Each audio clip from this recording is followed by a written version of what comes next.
SRB1200 here. Since you guys were asking for how to adapt this T238 tracer unit from T238.net to your Splatterballs, I wanted to show you some videos. So I did the regular or the original Splatterball, showed you how I could attach to that, and now I'm going to show you how I did to the SRB1200. So first off, this is that tracer unit from T238.net, the RGB one, so it does all the different colors, which is really cool.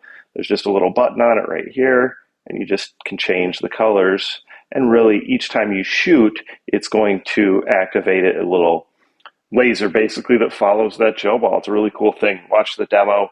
You'll get to see how it works. It's really cool to see. So with this one, I had to do a couple things. I didn't have a threaded barrel on this one. So what I did, if we can see in here, this has that plastic orange piece. It actually sticks out about this far, and it's at an angle. Well, I didn't want that angle, but inside that plastic piece, there's a metal barrel. The internal barrel sticks out about as far as this white piece on here. So basically, I took that plastic orange barrel and cut it straight off. Now, inside there, in between the metal barrel and that plastic piece, that plastic orange outer barrel, there was still a little bit of room, I guess, some wiggle room, I guess you'd call it. And I didn't really want that there. So I printed some of these I had already. These are actually thread protectors. So they weren't intended for this, but they just happened to be the right circumference. These are a thin one. And this was thin enough to perfectly fit between the metal barrel and the orange plastic outer barrel that comes standard on there. So I cut that straight, and then I printed two of these, and then I pushed these in around the metal barrel in between the metal and the orange barrel, because that just gave it some more rigidity.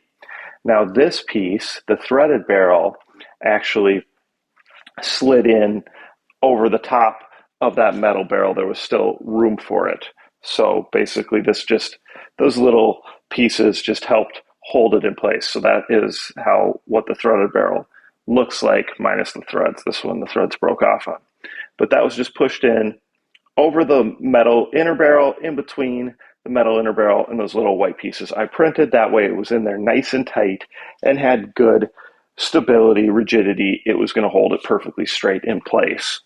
So, and then just a little bit of glue to just make sure that the threaded barrel is in there nice and glued in, and it's not going to move because you don't want it to move. Lastly, I just printed this outer piece to kind of cover that up so that it looked a little prettier in my mind. And since it was white, I wasn't worried about changing it. So all you got to do then is we'll just twist on our threaded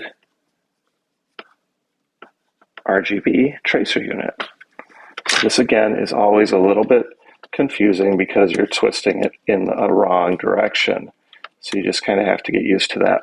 So I'm not gonna, and you should be careful when you're twisting on, especially if these are newly printed, as that if you twist too hard or you don't have it lined up perfectly, what can happen is that you can break those threads. So you just want to be careful while you do it and just kind of twist slowly. So it's always kind of twisting on tight, usually when the threads are new. So anyway, I'm not going to sit here and twist it all the way on, because you'll see a demo where I have it on all the way. But definitely gets on there nicely, shoots really cool. That tracer unit's pretty awesome, how it changes, how you can adjust the colors and change them. So that's one way to modify. So again, unfortunately, none of these are going to be out of the box ways. You're going to have to get creative. You're going to have to use some 3D printing, and hopefully you have access to that. So I'm going to try to remember to put the pieces, the STL file links to the little pieces I used for the inner barrel and for the threaded barrel. And, this piece was just something that I printed on my own that basically I adjusted the size on. So I don't have an STL for that, link to an STL for that, but that's not super hard. And you could also, I just had these printed, you could easily modify this so it's just one long piece. That's an easy modification that I could even do, even though I'm not great at designing STLs. It's just since I had those two printed, I just used two because it was one less thing to print. All right, so again, T238.net. This is their RGB tracer unit, showing it to you on a Splatrball 1200. Let me know what you guys think. Comments, questions, please post them below. And of course, please share with your friends. Please like, subscribe, participate in the giveaways. Thank you. So here's the SRB1200. It's the newest Splatrball with the drum mag. Got some Ozgel glow gels mixed in here with some other Ozgel white gel balls. Put the T238 tracer on here. It's the RGB T-238.net tracer. I'm going to go ahead and shoot it a little bit and show you how it works.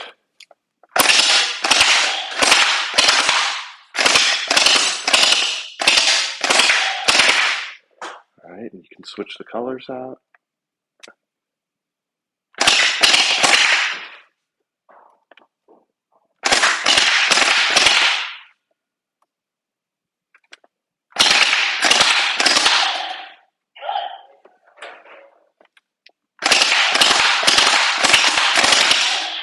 So there it is, the Splatrball SRB1200 with the T238, T-238.net RGB tracer. I'll make sure the link is in the description.